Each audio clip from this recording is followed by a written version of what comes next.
Olá, pessoal! Sejam muito bem-vindos ao Direito Cast. E antes de a gente mergulhar no assunto, já sabe, né? Deixa o like, compartilha esse vídeo nas suas redes sociais. Hoje a gente vai descomplicar um dos temas mais importantes do direito administrativo, os atos administrativos.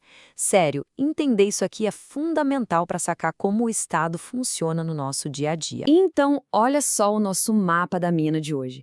A gente começa pelo conceito, passa pelos superpoderes que esses atos têm, os ingredientes essenciais para eles serem válidos, vê alguns exemplos práticos e, por fim, como é que eles se encerram. Vai ser uma jornada completa para você sair daqui dominando o assunto. Vamos lá? Ok, vamos começar do começo. Para a gente entender o todo, a primeira coisa é responder. Afinal, o que é um ato administrativo? Parece uma pergunta simples, mas a precisão aqui faz toda a diferença. E para ajudar a gente a chegar nessa resposta, tem uma pergunta-chave.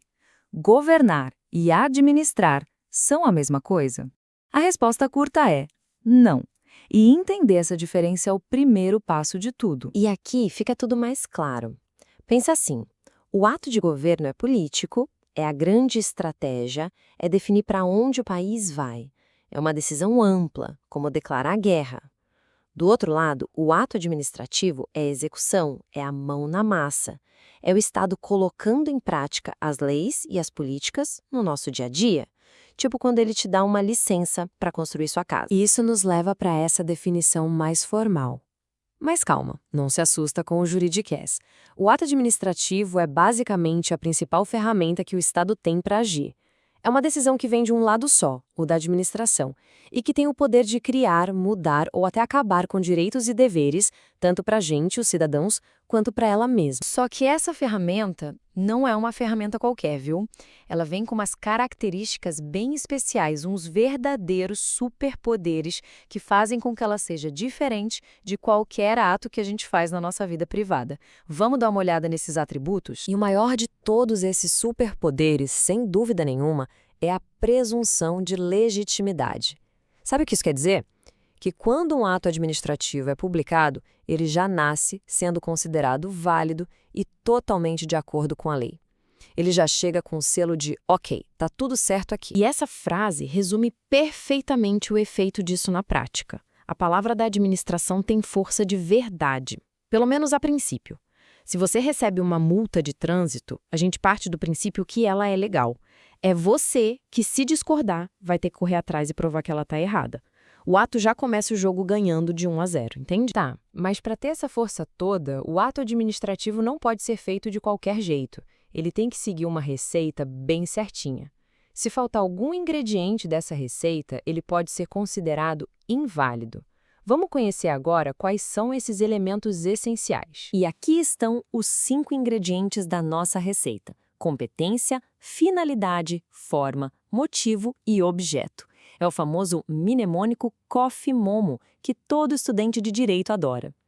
Todos eles são super importantes, mas hoje, para a gente manter o foco, vamos dar um zoom em 2 que são cruciais e que costumam gerar muita dúvida: a competência e a motivação. Primeiro, a competência.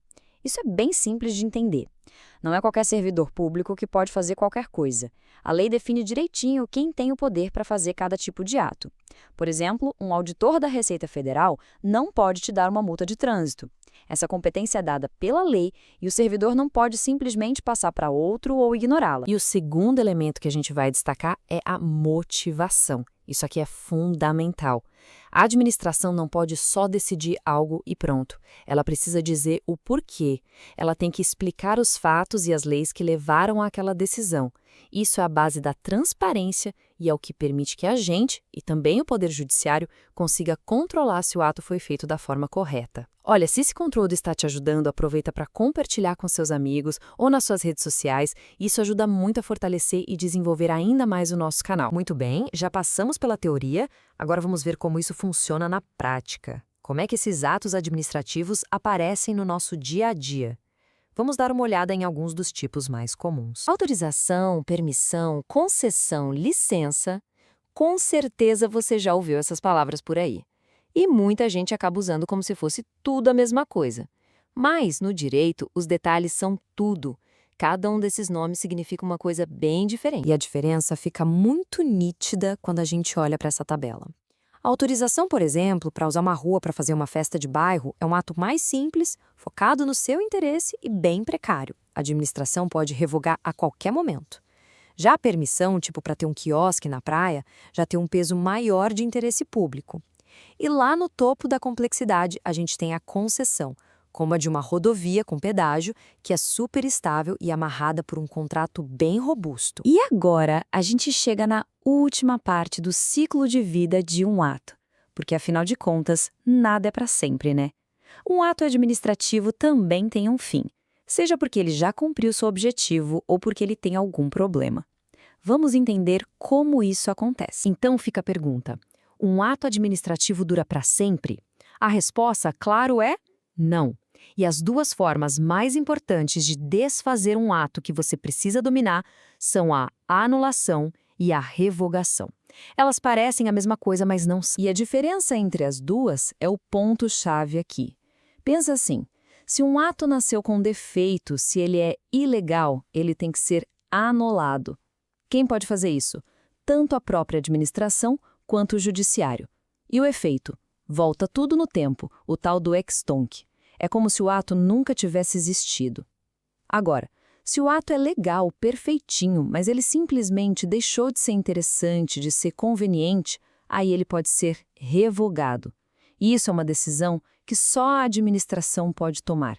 E os efeitos só valem dali para frente, o ex nunc. E essa é a reflexão final que eu quero deixar com vocês. Anulação combate a ilegalidade.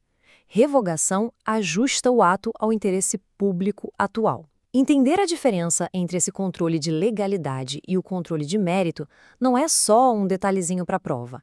É de verdade a chave para entender como a administração pública funciona, se corrige e se adapta. Muito obrigada por acompanhar até aqui. Para continuar aprendendo com a gente, siga o Direito Cast no Spotify para mais conteúdos como este. E não se esqueça, deixar o like é muito importante para nós. Para vídeos, acesse Direito Cast no YouTube ou no TikTok. Até a próxima!